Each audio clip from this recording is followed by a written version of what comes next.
Hey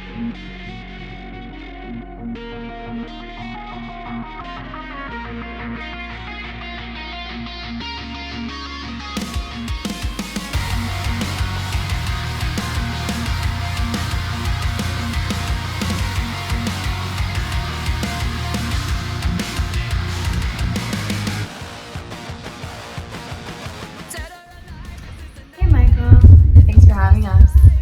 I'm Jillyan, aka Fox from Forever May Fall.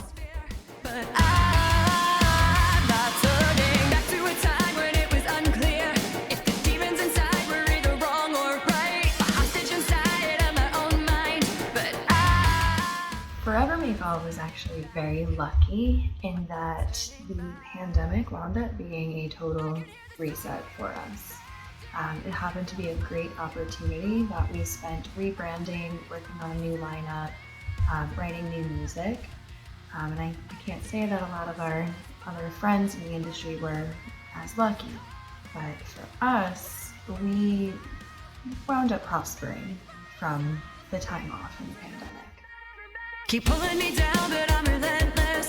They want me to drown, but I can fight all day, spinning around into nothing. As far as I know, the United States did not have any sort of grants or funding for musicians, stagehands, anyone in the industry or the live music industry. I think everybody unfortunately struggled. The members of our band, we do have other jobs by day, so that took care of us.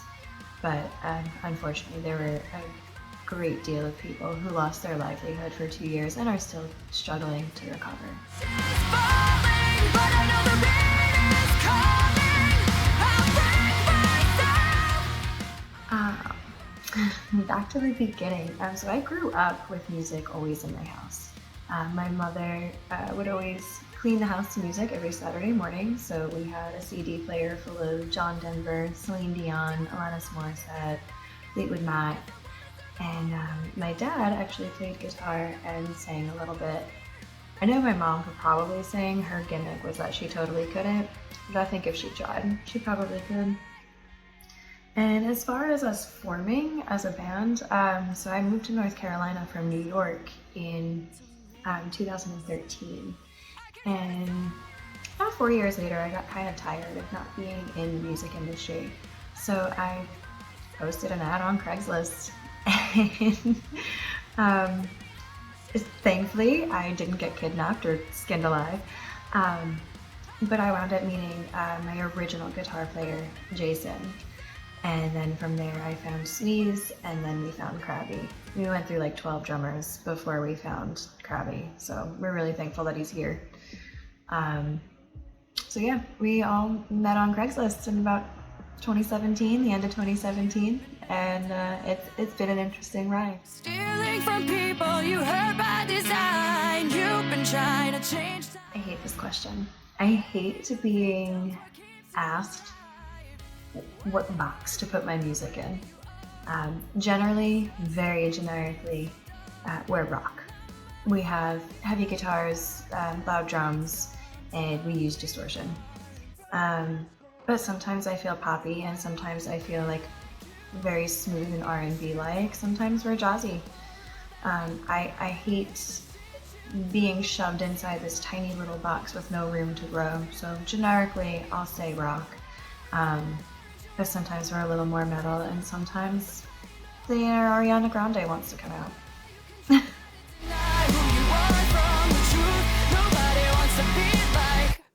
Forever May Fall is an independent band. We are not signed to any label, so we don't have anybody to answer to but ourselves. We're currently okay with that situation, but if the opportunity presented itself, I can't say that we would immediately turn it down. Always something to consider. Are you the way you are? Where's your stage when it's... Yes, honestly, every single one of us were. I was in a band back on Long Island called Side of the Shore. I was in and out of some little high school bands that didn't really do much of anything. I know Sweeze was in a symphonic metal band. And Crabby was in a couple of bands when he lived in Texas. And then of course Colt was in Something Clever, which was a pretty well-known band around the Charlotte area for quite some time. He was very young, but he did the thing.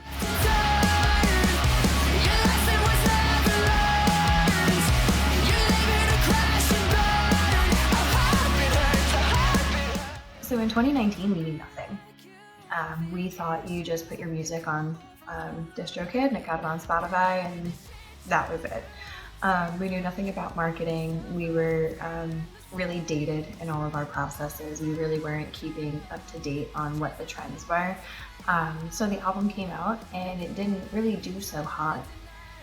And about the middle or summer of 2019 is when I met Colt, when he was still in a different band. And he had given me some insight on, keeping ideas fresh and working with producers and other people, collaborating with other artists, and not staying inside that little box.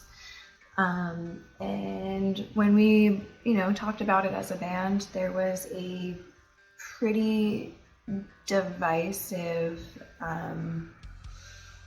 just process, really, of this whole discussion. Our guitar player wanted none of it. He wasn't open to working with other people or what they said. He felt that music was his sole expression, and the rest of us wanted to see where we could take it. So we parted ways with Jason with really no idea what to do. We were going to look for another guitar player, and right about the time that we decided to put the pedal to the metal is when the pandemic hit. So it really wasn't a bad thing because it gave us plenty of time to work on everything new.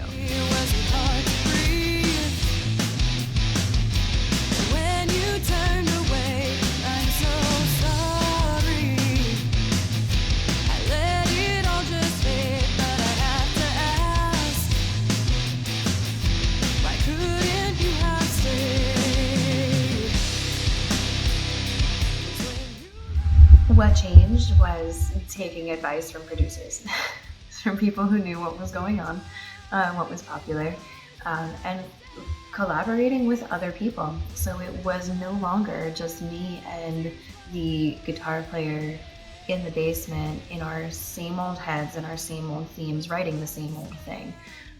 We collaborated with quite a few different producers, and you'll see the product of that throughout this year. So really the change was broadening our horizons. And then of course we changed the lineup and we added Colt, and Colt has a great ear for music in general. He is very good at writing music to my voice, writing things that are suitable for where I'm comfortable singing. And he and I have a good workflow in the sense I can tell him when something is just a little too notey for me to vibe over, and we'll pull away different pieces until we either have a skeleton and build back up, or we find a vibe and ride it out until it becomes a song.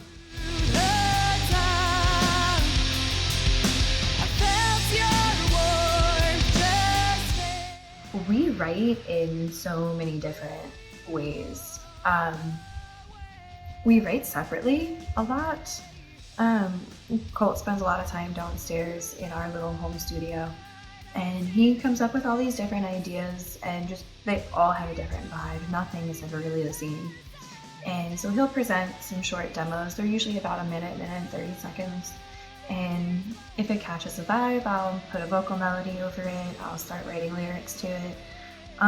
Sometimes I can figure out what it makes me feel, but I can't quite find the words. So we'll kind of run through our roster of producers and musician friends who can help us top line, create lyrics, melody, and sometimes I come up with a vocal melody and I just kind of record it on my phone and send it to Colt and be like, hey, I got this, we need to write around it. And then other times we just kind of put our, the pedal to the metal and say, we're gonna write a song today, here's 4 notes and let's build. So there's a ton of different ways that we write music together, and it's never really the same process.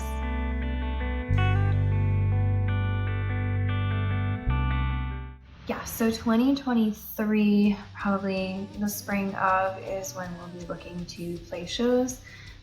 We kind of got into this groove of being super perfectionist and wanting our stage presence to really be the real deal.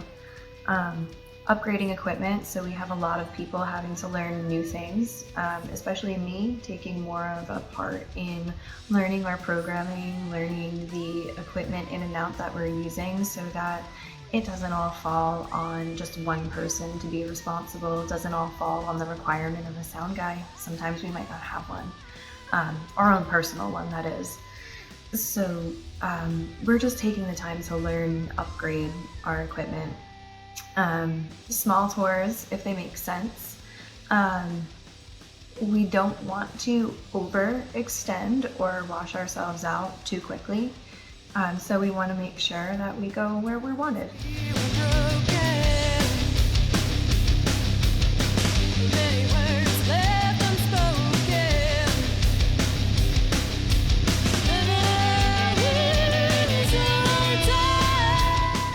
So there's plenty more to come this year.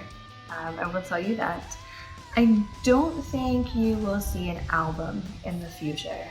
The way the music industry is changing is people do still release albums, but as a young band, the time it takes to create one could potentially derail the momentum that we've seen by putting out singles.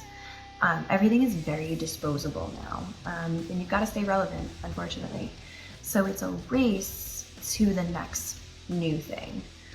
So we have plenty of singles. You'll see plenty of new music this year and next year. There's a million things in the works. There's acoustic versions, piano versions, there's live versions, there's covers and videos and so many different things. So there will definitely be things for you to see. It just might be compiled together in one package. You might get 10 different packages, like Amazon Prime Day.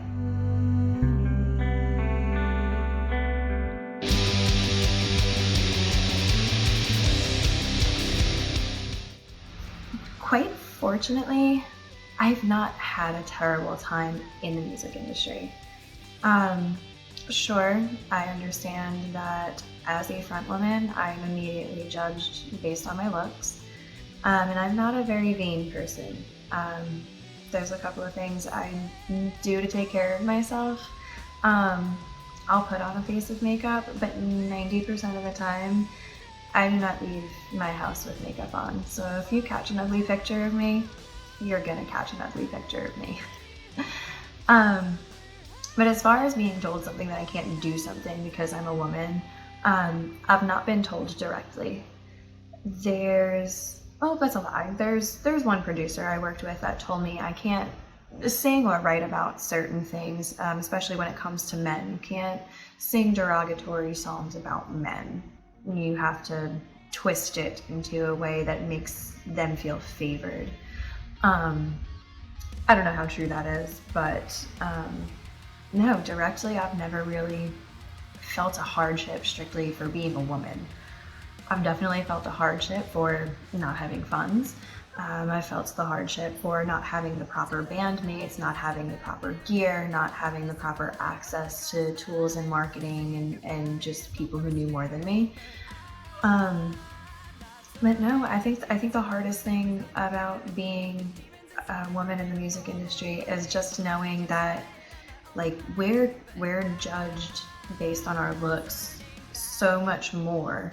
Our talent is actually, in most cases, secondary to our image. And that's kind of annoying, but I feel like that runs very consistently through every industry that women are a part of. So it sucks, but you have to find a way to kind of embrace it and chew it up and spit it out all at the same time. So I've been fortunate. I'm grateful for that. I'm sure many of my other friends in the industry can definitely say something different. Shows are definitely different as a female. I don't go anywhere without a band member or a friend. But yeah, it's a little creepy. But other than that, really not that bad for me.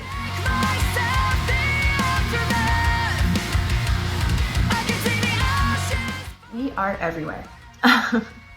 We have our own website, www.forevermayfall.com, and we're on almost every social media, Twitter, Instagram, TikTok, Facebook. We're not yet on Discord or Twitch. We're looking into it. Might be something cool. Everywhere you stream music, you can find us. We're on YouTube too. And yeah, we're online.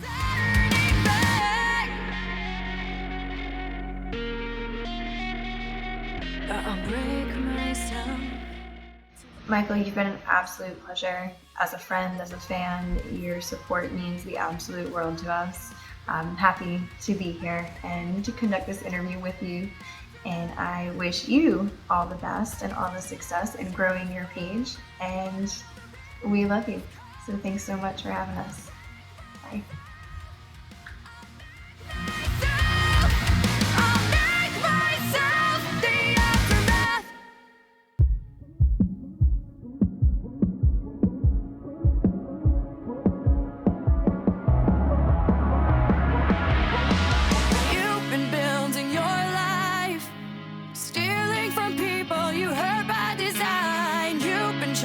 Change time, playing the victims, what keeps